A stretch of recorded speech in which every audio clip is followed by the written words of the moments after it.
গত 1 মাস যাবৎ জুলাই মাসের 9 তারিখে ঘুমন্ত অবস্থায় শিখা নামের এক দার্জাল মহিলা আমার গোপন অঙ্গ কেটে নিয়েছে, তার হাতে করে নিয়ে চলে গেছে।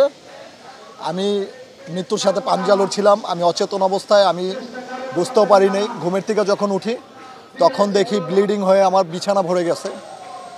ভরে গিয়ে আমি একটা চিৎকার মেরে আমি গেট ধাক্কা দিছি, দেখি খোলে না, বাইরে থেকে তালা মেরে চলে গেছে। কতটা নিষ্ঠুরতা কাজ করছে। পরে যখন আমি বেরোইতে চাই তখন ওর বাড়িটা ছিল নতুন বাড়ি বানাচ্ছিল। এক পাশের ব্যালকনির গ্রিল লাগানো হয়েছে, আরেক পাশে গ্রিল লাগানো হয় নাই, যার কারণে আমি ওই গ্রিল দিয়ে লাফ দিয়ে নামছি। নাইমা বের হয়ে গ্রামবাসীর কাছে গিয়ে বলছে আমাকে বাঁচান, আমি মনে হয় বাঁচবো না। তারপর ওনারা আমাকে থানায় পাঠাইছে, বন্দর, নারায়ণগঞ্জ বন্দর থানায়। ওই থানার এসআই আমাকে সাথে সাথে ওই পার্শ্ববর্তী, আমার ব্লাড পড়তেছিলই, আমার রানিং একদম শূন্য, রক্ত শূন্যতায় চিকন হয়ে গেছি দেখেন।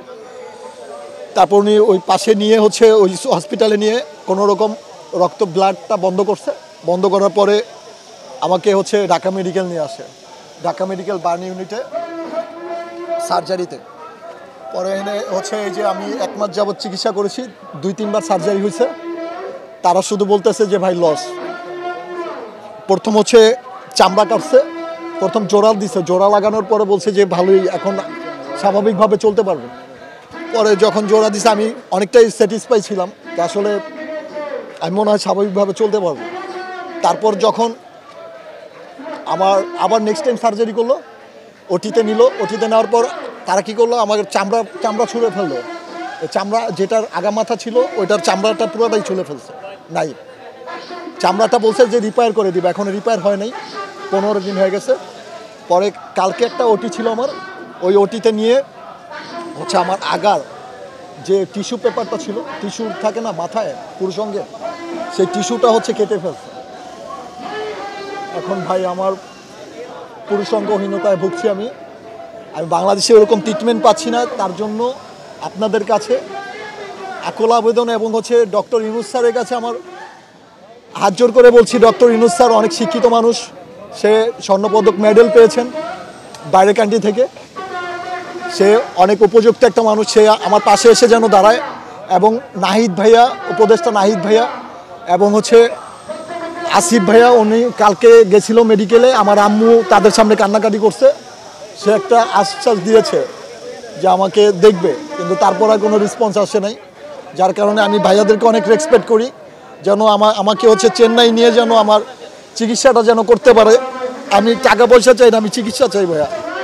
আপনাদের কাছে একটাই দাবি, আমার চিকিৎসাটা বাইরের কান্ট্রিতে আমি জানি যে তারা প্যানিস এক্সচেঞ্জ করে দিতে পারে, রক্তের ব্লিডিং এক হইলে।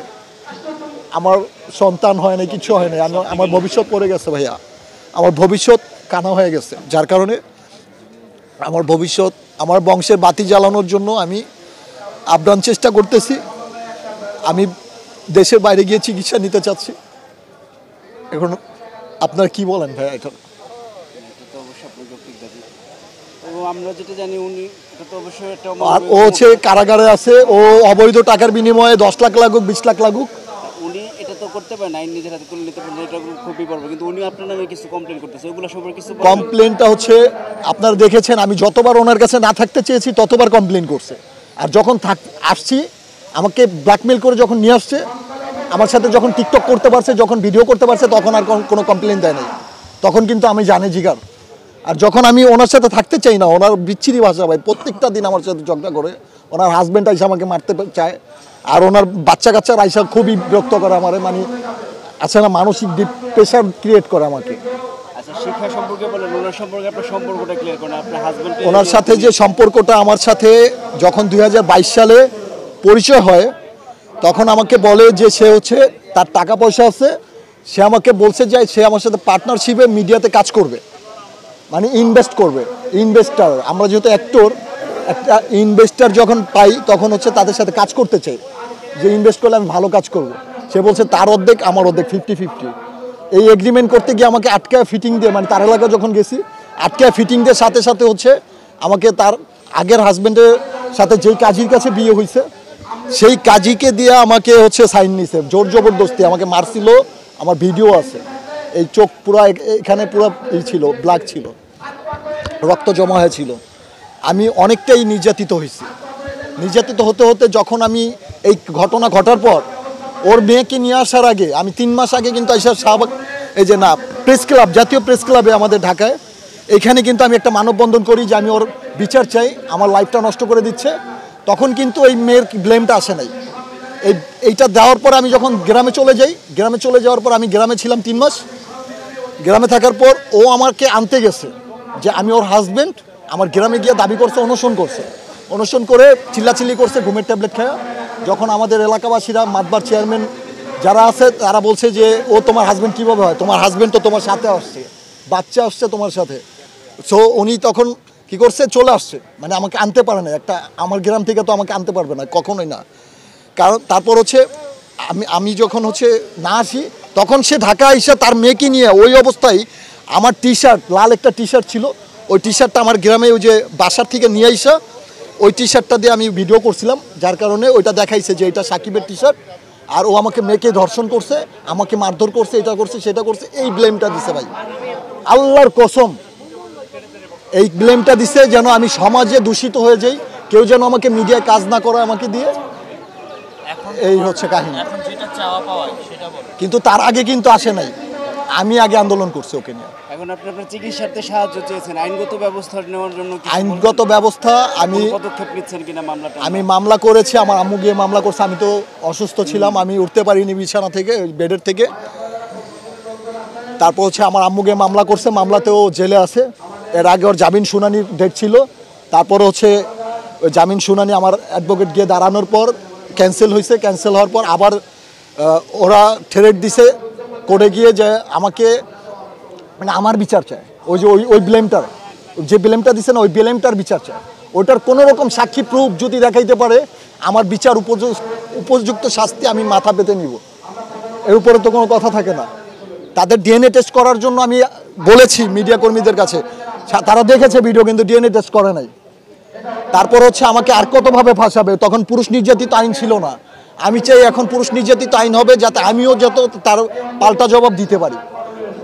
আমি দেশের সাধারণ জনগণ হিসাবে বলছি, আমি একটা যুবক ছেলে, আমার মতো আর কোনো মায়ের সন্তানের যেন পুরুষাঙ্গ না হারাতে হয়, তাদের পুরুষত্ব না হারাতে হয়, তারা যেন বেঁচে থাকে স্বাভাবিক জীবন নিয়ে, এবং তাদের স্ত্রী যেন তাদেরকে একতরফা তালাক না দিতে পারে। মেয়েরা কিন্তু একতরফা তালাক দিয়ে দেয়, কিন্তু কোনো জরিমানা দেয় না ছেলেদেরকে। ছেলেরা কিন্তু নষ্ট হয়ে যায় তখন। আর ছেলেরা যখন তাদেরকে সংসার করতে চায় না, ছেড়ে দিতে চায়, তখন কিন্তু ছেলেদেরকে হচ্ছে 5 লক্ষ টাকা 10 লক্ষ টাকা দাবি করে যে এগুলো না দিলে ডিভোর্স হবে না। কিন্তু মেয়েরা কিন্তু অটোমেটিকলি ডিভোর্স দিয়ে চলে যাচ্ছে। মেয়েরা কিন্তু কোনো কারো কাছে কৈফত নিচ্ছে না, তারা বুক ফুলায় কিন্তু চলে যাচ্ছে ডিভোর্স দিয়ে মানুষকে। কিন্তু পুরুষরা পারতেছে না। এই জন্য আমি বাংলাদেশে পুরুষ নির্যাতিত আইন পাশ করার জন্য আমি আকুল আবেদন করছি। আমি পুরুষত্ব হারিয়েছি। আমি বর্তমান প্রধান উপদেষ্টা ডক্টর ইউনূস স্যার, ওনাকে আমি অনেক সম্মান করি, ওনার বিষয়ে অনেক জেনেছি ইউটিউব সার্চ দিয়ে, হসপিটালে বেডে শুয়ে শুয়ে অনেক যাচাই করেছি যে উনি অনেক ভালো একজন লোক, যোগ্য ব্যক্তি। তাই ওনার কাছে বলছি, আমাদের যেন একটা পুরুষ নির্যাতিত আইন পাশ করে দেওয়া হয়। আমরা যেন যে খারাপ মেয়েরা আছে তারা আমাদের ব্ল্যাকমেল করলে আমরা যেন তাদের পাল্টা জবাব দিতে পারি থানায় গিয়ে। পুলিশরা যেন আমাদের পাশে থাকে, এটাই চাওয়া। আর আমাকে উন্নত চিকিৎসার জন্য বাইরে পাঠাবেন। আমার আপনার কাছে টাকা দরকার নাই, কোনো অর্থ দরকার নাই। আমি যেন চিকিৎসা করতে পারি, আমি 2-3 মাস থাকবো আমার মাকে নিয়ে, আমি যেন ওইখানে খেয়ে পরে বাঁচতে পারি, আমি সুস্থ হয়ে যেন আসতে পারি, এটাই চাওয়া আমার।